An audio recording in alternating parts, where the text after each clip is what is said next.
See, everybody can't run back to their mama's house and go stay in the room. Mm-mm. Mm-mm. Everybody goes to their cousins and be like, you know what? I'm just gonna stay over here. I don't gotta pay them.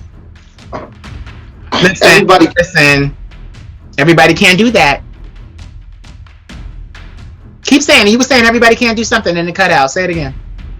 Yeah, everybody can't go stay at their mama's house. Everybody can't go stay at their uncles and aunties, and because they got family and stuff to lean on. You got to lean on yourself, and yes, you have to. And you're a strong individual to go through all of that and still pick it back up where you left off and continue to go. Perseverance, but at the end of the day, and resilient. You pick that up on the way. They don't teach you that in school. What psychology courses have you taken? Because you sound like my therapist. You just said resiliency. You just talked about every trait that I have that they didn't teach in school. You sound like my therapist. I'm about to send you a check.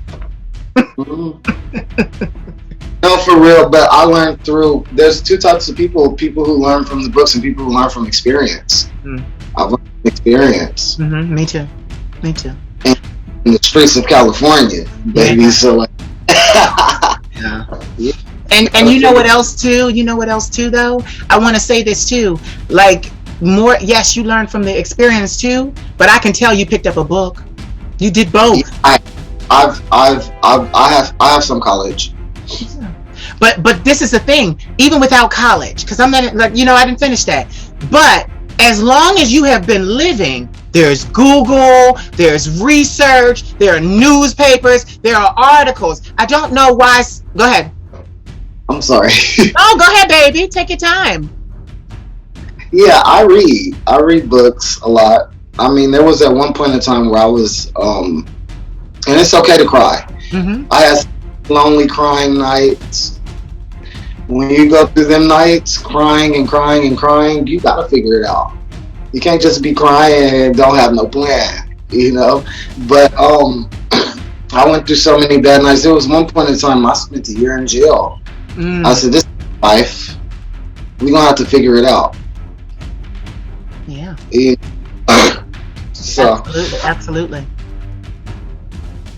I love how you stop talking. I love how you stop talking. Look at me like, bitch, the ball is in your court because I didn't hit it back to you. I just wanted to make sure I was catching everything you were saying.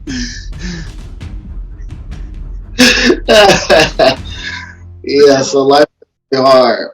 But you have to be able to get past that. And you know what's so great about it? The ones that do, we like that's the thing. Like even living with my grandmother, I have totally done a transformation here.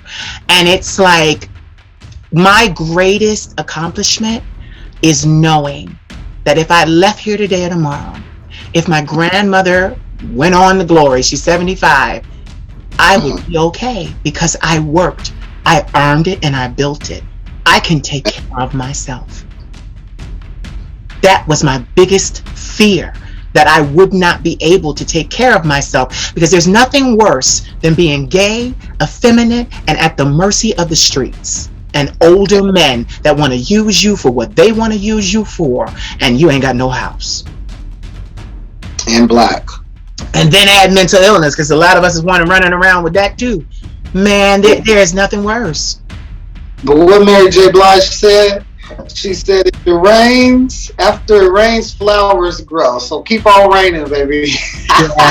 Yeah, that's true. I love Mary J. Shout out to Mary J. Blige, the queen of R&B and hip hop soul. Yes, but that's the thing. Like, I love what I'm hearing from you today, because what I'm hearing is a story of triumph.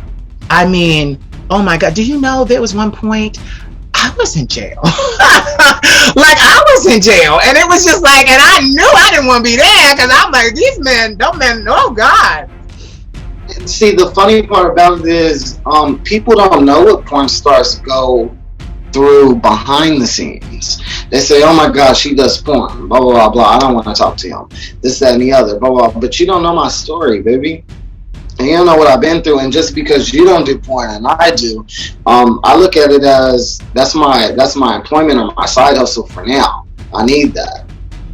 you know, and you don't pay my bills, and I gotta survive. I'm gonna survive regardless. Yeah. So if you don't like it, and you don't like my struggle and my background and what I had to do to get to where I'm going, then baby, you don't need to be in my life, because them type of people that do what they have to do is the ones you want in your life.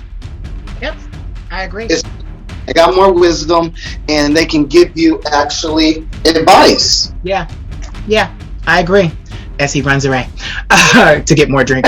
But anyway, but no, he's absolutely right. You know, the ones that have been faced with the unbalance and the unrest and made it happen, those are the ones you do want in your life, because those are the ones that know. See, that's the thing. It's one thing to be a famed actress or famed singer, but it's another thing to come up the hard boot way, the boot way.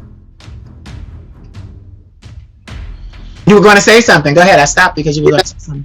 It's so many guys out here that think it's all Hollywood, and blah blah blah. It's not. Mm-mm. And another thing, they think it's all Hollywood, one, but then they want to come into the business of entertainment, and they want the film companies to do X, Y, Z, T, 3, 1, 2, and then when their royalty check comes in, or their payment, it's not as much as they expected it to be, and they're mad, and it's like, well, you expected us to do promo, make flyers, do all the, all these things, and you expected us to do that for free? Like, too many people don't realize that in the business of entertainment, you are your own small business. You are an entrepreneur. You are responsible for a lot of things, if not all things, that concern your brand. Because if you give it to them to do it, they're going to take it out of your ass, literally, to recoup what they put into you. And people don't understand the business side of this business. And, that's why I got started, because I had a lot of people, I did these. And when I first started this, people were like, oh, well, you don't have enough followers. You're only on Instagram. How you don't have followers on Facebook? You don't have followers. This is that. And I said to them, I'm like, baby, do you know I have a reputation? A reputation. People know me. And then I started interviewing actresses and all of these people and all these great stars. And people are like, oh my God, I had no idea.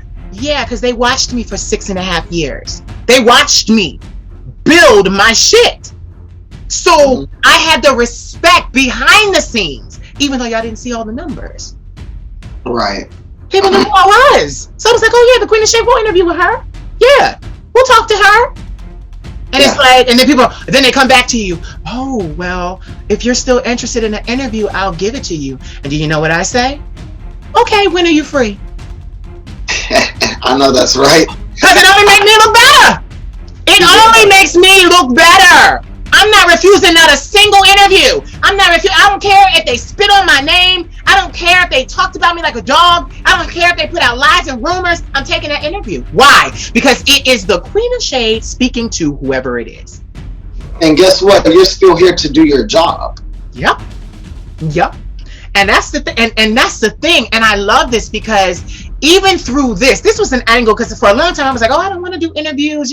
People are really nasty. I don't like the way interviewers are. I've been interviewed. I don't like when they ask these stupid ass questions, these mean questions, or they take and do the interview and then they chop it up and it make you look all kinds of crazy. I don't want to do that. So then turn around, and the divine said to me, because I'm a shaman as well, I'm a spiritual leader. So turn around, divine said to me, this is another gift that I've given you. Use it.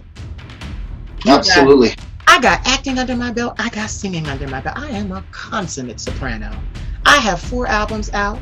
I've got all this content. And it's like, and I thought I was done. I'm like, oh no. And the divine said to me, no, now add this. And it's just like, and every single time I add something, knockout, it's like touching gold. It's like having a golden touch, the Midas touch. And people are like, where did she come from? It's like, well, baby, I've been here because I've been pulling myself up out of the pit for a long time. Right. And that started since I was a child. My mother and my father, mental illness and drug abuse. My mother did drugs for 25 years of my life. I understood very early in my life that I was going to have to be there for me.